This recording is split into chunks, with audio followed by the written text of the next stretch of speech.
জীবাণু থেকে নিজেকে সুরক্ষিত করার জন্য আমরা তো কত কিছু করি, কিন্তু আপনি কি জানেন যে অনেক জীবাণু আছে যেটা আপনার শরীর চায় আপনার শরীরে থাকুক।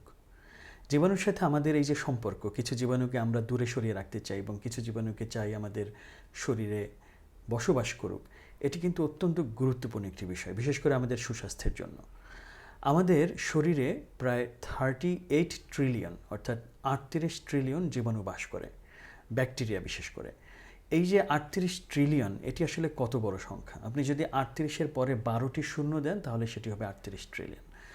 আমাদের এই পৃথিবীতে, পুরো পৃথিবীতে বলা হয়ে থাকে যে 3 ট্রিলিয়ন গাছ আছে, অর্থাৎ 3 ট্রিলিয়ন গাছ আছে আমাদের পুরো পৃথিবীতে। আর আমাদের শরীরে, আমাদের যে প্রত্যেকটি মানব শরীর, বিশেষ করে আমরা অ্যাডাল্ট বডি যেটাকে বলি, পূর্ণবয়স্ক মানব শরীর, সেখানে প্রায় 38 ট্রিলিয়ন মানব কোষ আছে। তাহলে আমাদের শরীরে আছে 38 ট্রিলিয়ন মানব কোষ এবং আমাদের শরীরে আছে প্রায় সমান সংখ্যক জীবাণু। এই যে জীবাণুর সাথে আমাদের এই প্রায় সমান সংখ্যায় আমাদের শরীরটি ভাগ করা, এটি কিন্তু অনেক সময় প্রশ্নের সম্মুখীন করে যে আপনার শরীরটি কি আপনার, নাকি এটি আসলে একটি জীবাণুর শরীর। যাই হোক, সেই প্রশ্নগুলো বাইরে রেখে আমরা আজকে একটি গুরুত্বপূর্ণ প্রসঙ্গ নিয়ে কথা বলি। আমাদের যে খাদ্যনালী, এই খাদ্যনালীর একটি গুরুত্বপূর্ণ অংশ হচ্ছে কোলন। কোলন সেই জায়গা যেখান থেকে আমাদের শরীরে আমাদের খাদ্য গ্রহণের পরে যে নিউট্রিয়েন্ট অ্যাবজর্পশন হয়, অর্থাৎ যেই পুষ্টি পরিশোষণ হয়, তার জন্য সবচেয়ে গুরুত্বপূর্ণ একটি অংশ। আমরা জানি যে আমাদের পাকস্থলীতে খাদ্য পরিপাক হয় এবং তারপর যেই বর্জ্য যেটা, সেটি আমাদের শরীর থেকে বের হয়ে যায়। এই বের হয়ে যাওয়ার পথে যে অঙ্গটি, খাদ্য পরিপাক তন্ত্রের যে অঙ্গটি আমাদের নিউট্রিয়েন্টগুলোকে আমাদের শরীরের জন্য শোষণ করে নেয়, সেটি হচ্ছে আমাদের কোলন। এই কোলন অত্যন্ত গুরুত্বপূর্ণ একটি অঙ্গ এবং সেখানে বলা হয়ে থাকে আমাদের শরীরের ভেতরে যতগুলো ব্যাকটেরিয়া আছে তার মধ্যে সবচেয়ে বেশি ব্যাকটেরিয়া বাস করে আমাদের এই কোলনে। এই যে কোলনের ভেতরে যে ব্যাকটেরিয়া বাস করে, এটি বৈজ্ঞানিক ভাষায় গাট ব্যাকটেরিয়া নামে পরিচিত। তাহলে এই যে গাট ব্যাকটেরিয়া, আমাদের বিশেষ করে আমাদের কোলনে যেসব ব্যাকটেরিয়া থাকে, তারা আমাদের জন্য উপকারী নাকি অপকারী? এই প্রশ্নটির কোনো ডিরেক্ট উত্তর নাই, কারণ কী ধরনের ব্যাকটেরিয়া সেখানে আছে তার উপর নির্ভর করবে উত্তরটি আসলে উপকারী হবে নাকি অপকারী হবে। যদি ভালো ব্যাকটেরিয়া থাকে তাহলে সেটা অবশ্যই আমাদের শরীরের জন্য উপকারী, এবং সেটি আমাদের শরীরের জন্য শুধু উপকারী নয়, আমাদের শরীরের জন্য প্রয়োজনীয়। গবেষণায় দেখা গেছে যে আমাদের এই গাট ব্যাকটেরিয়াম যেটা, অর্থাৎ আমাদের এই কোলন এবং আমাদের খাদ্য পরিপাক তন্ত্রে যে ব্যাকটেরিয়াগুলো থাকে, সেই ব্যাকটেরিয়াগুলোতে যদি ভালো এবং খারাপ ব্যাকটেরিয়ার যে রেশিও অথবা যেই কম্পোজিশন, কে কতখানি থাকবে, এখানে যদি একটি গড়মিল হয়, তাহলে আমাদের শরীরে নানান রকম অসুখ বিসুখ বাসা বাঁধে। আপনারা হয়তো একটি অসুখের নাম শুনেছেন, সেটি হচ্ছে আইবিএস, যেটাকে এলাবোরেট করলে হয় ইরিটেবল বাউয়েল সিনড্রোম।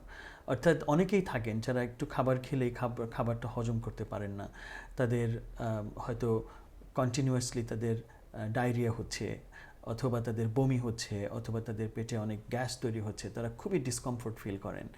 এই যে অনুভূতি বা এই যে লক্ষণ, সেটি কিন্তু ইরিটেবল বাউল সিনড্রোমের অন্যতম প্রধান জটিলতা। এই ইরিটেবল বাউল সিনড্রোমের অন্যতম একটা বড় কারণ হচ্ছে আপনার পেটের ভেতরে ক্ষতিকর ব্যাকটেরিয়ার পরিমাণ বেড়ে গেছে উপকারী ব্যাকটেরিয়ার তুলনায়। ক্ষতিকর ব্যাকটেরিয়া যেগুলো আছে সেগুলোর সংখ্যা আমরা কিছু কিছু জানি, কিছু নাম জানি, কিন্তু সবগুলোর নাম কিন্তু আমরা আবার এখানে জানি না। অনেক ব্যাকটেরিয়া আছে যারা পেটে যেমন সালফার গ্যাস তৈরি করছে, অথবা তারা আমাদের পেটের ভেতরে কার্বন ডাইঅক্সাইড তৈরি করছে। তাহলে আবার কিছু ব্যাকটেরিয়া আছে যারা এই চাপটা কমিয়ে দিচ্ছে। আমাদের যে ডিসেন্ট্রি হয় সেটার পিছনে কিন্তু শিগেলো নামে এক ধরনের ব্যাকটেরিয়া ভূমিকা পালন করে। অনেকে হয়তো ইকোলাই ব্যাকটেরিয়ার কথাটা শুনে থাকবেন। ইকোলাই ব্যাকটেরিয়াটি কখনো ক্ষতিকর এবং কখনো অক্ষতিকর। জেনারেলি সে সাধারণত তেমন ক্ষতি করে না, কিন্তু আমাদের শরীরের কী অবস্থা, আমাদের ইমিউন সিস্টেম কতখানি শক্তিশালী, অথবা অন্য কোনো ক্ষতিকর ব্যাকটেরিয়া আমাদের শরীরে ঢুকে গেল কিনা, তার উপর ভিত্তি করে কিন্তু এই ব্যাকটেরিয়াটি কখনো ক্ষতিকর হয়ে যেতে পারে, কখনো আবার অক্ষতিকর অবস্থায় থাকতে পারে। তাহলে বোঝা যাচ্ছে যে আমাদের পেটের ভেতরে যে ব্যাকটেরিয়াগুলো আছে, এটি কেমন আছে, কত সংখ্যায় আছে, কারা এখানে বেশি আছে কম আছে, তার উপর ভিত্তি করে কিন্তু আমাদের নানান অসুখ বিসুখ হবে কখনো আমরা ভালো থাকবো, কখনো আমাদের শরীরে কোনো না কোনো রোগ লক্ষণ প্রকাশিত হবে। সুতরাং আমাদের এই স্বাস্থ্য সুরক্ষার যে বিধিমালা, সেখানে আমরা যখন জীবাণুর বিরুদ্ধে লড়াইয়ের কথা বলি, তখন কিন্তু আমাদের মনে রাখতে হবে যে এটি আসলে খারাপ জীবাণুর বিরুদ্ধে রক্ষা। আমরা আসলে কিছু জীবাণুকে ইচ্ছে করে আমাদের শরীরের ভিতরে ঢোকাই। যেমন আপনি যখন দই খান অথবা ফার্মেন্টেড যেই বা গাজনকৃত যে খাবার আছে সেটার মধ্যে অনেক সময় যেমন পান্তা ভাত, একটি ভালো পান্তা ভাত কিন্তু আসলে আমাদের শরীরের জন্য কখনো কখনো ভালো ভূমিকা রাখে, কারণ সেটার ভিতরে কিছু ভালো ব্যাকটেরিয়া তৈরি হতে পারে। সুতরাং এই বিষয়টি আমাদের জন্য অত্যন্ত গুরুত্বপূর্ণ এবং বিষয়টি খেয়াল করাও আমাদের জন্য গুরুত্বপূর্ণ। আমরা কি ধরনের খাবার খাই তার উপর ভিত্তি করে নির্ধারিত হয় যে আমাদের শরীরে, বিশেষ করে আমাদের পেটে, ভালো ব্যাকটেরিয়ার সংখ্যা বেশি থাকবে নাকি সেটি খারাপ ব্যাকটেরিয়া হবে।